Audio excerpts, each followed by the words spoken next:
Kembali lagi bersama channel kita semua.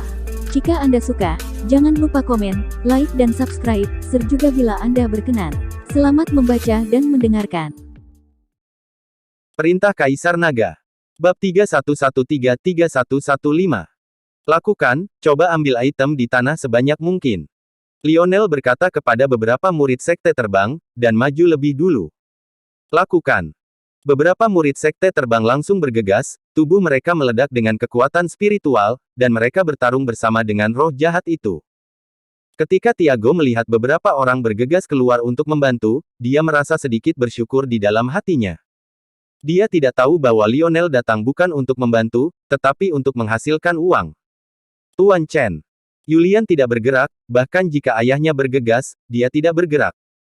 Karena roh jahat ini tidak kuat, mereka tidak akan membahayakan Lionel. Selain itu, selama Julian bersama Dev, dia kurang tertarik pada uang atau kepentingan, tidak seperti ayahnya. Dev menatap kosong pada roh-roh jahat itu, dan tiba-tiba mendapat ide di dalam hatinya. Sekarang roh pedang Zhongli telah terluka dan belum pulih, Dev ingin mencari waktu untuk pergi ke sekte pemurnian artefak dan meminta Master Palu Besi Tua untuk membantu Zhongli pulih. Tapi sekarang sepertinya Dev hanya perlu membunuh dan menyerap roh jahat ini dengan pedang pembunuh naga, dan kemudian tubuh Zhongli perlahan bisa pulih.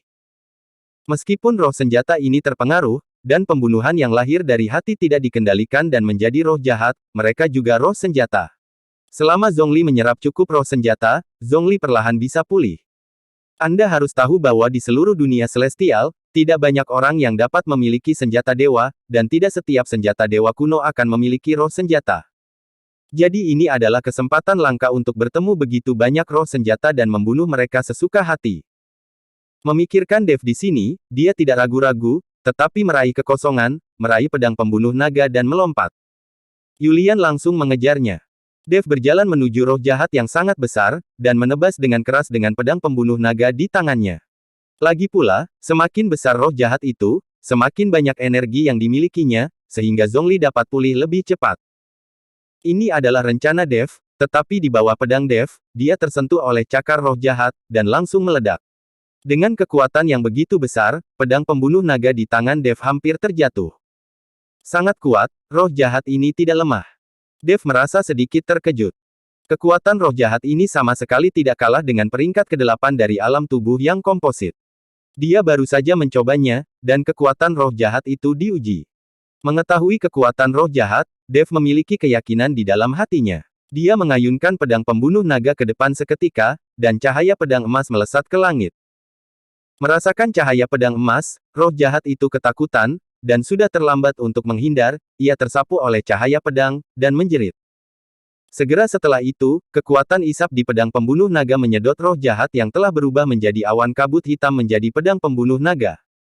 Di tanah di mana roh jahat tersedot ke dalam pedang pembunuh naga dan tidak ada apa-apa di sana, tiba-tiba ada palu batu. Ada rune yang terukir di palu batu, dan penuh dengan retakan, terlihat jelas bahwa palu batu ini adalah senjata kelahiran roh jahat tadi. Dev mengambil palu batu dan menemukan bahwa palu batu itu tidak terlihat besar, tetapi sangat berat, Dev harus menggunakan kekuatannya untuk mengambilnya. Tidak heran roh jahat itu begitu kuat. Melihat palu batu di depannya, Dev mengerti mengapa roh jahat itu memiliki kekuatan yang begitu besar barusan. Melihat rune pada palu batu dan penampilan yang retak, Dev merasa sedikit menyesal. Menabrak. Palu batu itu tiba-tiba hancur dan berserakan di tanah. Saya tidak tahu mengapa, melihat palu batu yang pecah, Dev merasa sangat sedih di hatinya. Karena dia tahu apa yang terjadi pada biksu yang menggunakan palu batu ribuan tahun yang lalu untuk membuat senjatanya terlihat seperti ini. Dan dia sendiri mungkin telah kehilangan jiwanya dan menghilang ke dalam sungai sejarah yang panjang. Hei, bahkan jika kamu menjadi peri dan naik ke surga, kamu tetap tidak bisa lepas dari takdir kematian. Dev menghela nafas. Semua pertempuran antara dewa dan iblis adalah biksu di tingkat abadi, pada akhirnya, mereka seperti semut, dengan korban yang tak terhitung jumlahnya. Saat Dev menghela nafas, beberapa roh jahat bergegas mendekat. Dev memegang pedang pembunuh naga di tangannya dan membunuh mereka satu demi satu, dan senjata kelahiran roh jahat ini semuanya rusak, jadi Dev tidak tertarik pada mereka. Setelah memenggal beberapa roh jahat berturut-turut, Dev merasa bahwa kekuatan roh jahat ini agak rendah, jadi energinya juga rendah. Jika Zhongli ingin pulih, berapa banyak roh jahat yang perlu dia serap? Dev melihat ke dalam lubang yang gelap. Karena roh-roh jahat ini keluar dari lubang, pasti ada sesuatu di dalam lubang. Dengan batu penyegel yang begitu besar, tidak mungkin untuk menyegel hanya roh-roh jahat berkekuatan rendah ini. Swoosh! Dev hanya merasakan seberkas kekuatan spiritual terbang melewati di belakangnya, secepat kilat. Untungnya, Dev bereaksi dengan cepat dan menghindari pukulan itu dengan sosoknya yang bersinar. Ketika Dev menoleh untuk melihat, dia menemukan ada sekelompok roh jahat di sekitar, dan semua orang berkelahi dengan roh jahat, seolah-olah tidak ada yang memindahkannya. Dev melirik. Meskipun dia tidak melihat siapa yang menyerangnya, Dev tahu bahwa seseorang pasti mencoba untuk menyelinap menyerangnya, tetapi gagal, jadi dia mengadakan pertunjukan. Melihat ini, Dev berbalik dan berjalan menuju gua. Swoosh! Dev baru saja berbalik, dan kemudian semburan kekuatan spiritual lainnya keluar. Dev dengan cepat menoleh, mengeluarkan aliran kekuatan spiritual dengan jari-jarinya, dan langsung bertabrakan dengan kekuatan spiritual yang diayunkan oleh lawan. Kali ini, Dev melihat dengan jelas orang yang melakukannya. Itu adalah bawahan Tiago. Dev telah melihatnya sebelum menaiki kapal, dan dia memiliki kekuatan peringkat ke-7 dari alam komposit. Seorang pelayan keluarga Zhou berada di alam yang sama dengan Yulian, sehingga dapat dilihat bahwa keluarga Zhou jauh lebih kuat dari sekte terbang. Ketika para pelayan keluarga Zhou melihat bahwa mereka diketahui, mereka tidak lagi bersembunyi, tetapi berjalan ke arah Dev secara terbuka. Tiago memintamu untuk menyerangku. Dev menoleh ke pelayan keluarga Zhou itu dan bertanya. Ya, kamu telah menipu tuan muda kami, jadi kamu harus mati. Kata pelayan Zhou dengan wajah menyeringai. Meskipun Dev menghindari dua pukulannya, dia tidak takut, dan wajahnya masih agak ganas. Kamu ingin membunuhku, tapi hanya kamu sendiri, tidak mungkin kamu bisa membunuhku, kata Dev dengan senyum menghina. Huff, kamu terlalu percaya diri. Kamu hanya berada di tingkat ke-5 dari alam tubuh komposit, dan aku berada di tingkat ke-7 dari alam tubuh komposit. Apa menurutmu aku tidak bisa membunuhmu? Apakah Anda mencoba mengatakan bahwa bahkan Fausto tidak dapat membunuh Anda? Jangan berpikir bahwa kami tidak tahu, Fausto tidak menggunakan kekuatan penuhnya karena dia tidak ingin membunuhmu.